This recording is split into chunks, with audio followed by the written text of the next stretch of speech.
నమస్తే. క్షోణితలంబునన్నుదురు శోకములొక్కెను తింతు సైకత శ్రోణికి చంచరీక చెయ్య సుందర వేణికిన్ అని 2 పేర్లు చెప్పుకున్నాము. ఇప్పుడు మూడోది రక్షితామర శ్రేణికి. అమర శ్రేణులు అంటే అమరుల దేవతల, అమరులు అంటే మరణము లేని వారు అంటే దేవతలు, నిత్యం ఉండేవారు. దేవతల శ్రేణి, శ్రేణి దేవతల గుంపు, దేవతల సముదాయము, దేవతా గణము అని. శ్రేణి అంటే హైరార్కీ అని కూడా వస్తుంది. అంటే ఇంద్రుడు, లోకపాలకులు, దిక్పాలకులు, వేరే బాధ్యతలు ఉన్నవారు అని. ఆ శ్రేణి వీళ్ళందరూ కూడా రక్షిత, వీళ్ళందరినీ కూడా ఆవిడ రక్షిస్తుంది, వీళ్ళందరూ ఆవిడ చేత రక్షింపబడతారు అని. ఎందుకంటే దేవతలకు ఉన్నదే మెయిన్ జ్ఞానము, విద్య, మాట, మంచి మనస్సు. అందుకనే వాళ్ళు సుమనాహ అంటారు కదా, అంటే మంచి మనస్సు కలిగిన వారు, అంటే మంచి ఆలోచనలు కలిగిన వారు. అంటే అందుకని సరస్వతీదేవి యొక్క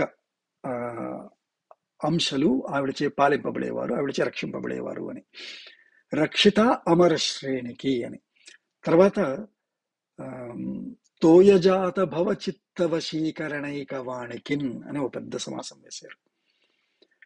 తోయము అంటే నీరు, తోయజాత అంటే తోయములో పుట్టినటువంటి, తోయములో పుట్టినటువంటి నీళ్ళలో పుట్టేది ఏమిటి? పద్మం అని అంటాం మనం. తోయజాత భవ అంటే ఆ పద్మములో పుట్టేవాడు, పద్మంలో పుట్టేవాడు అంటే బ్రహ్మ.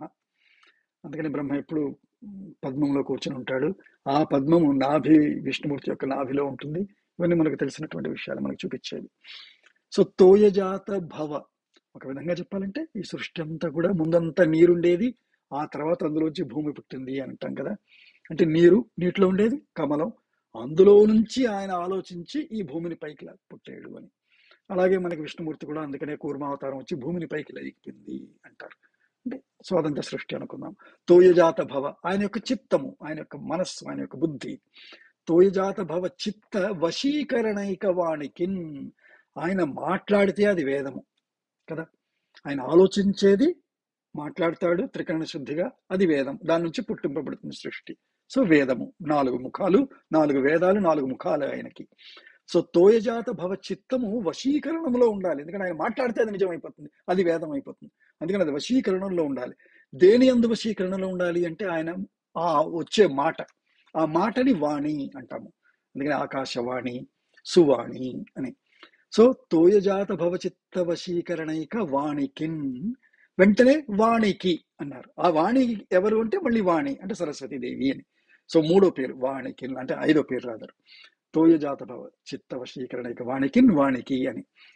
లైక్ చేయండి, షేర్ చేయండి, సబ్స్క్రైబ్ చేయండి, బెల్ ఐకాన్ నొక్కండి.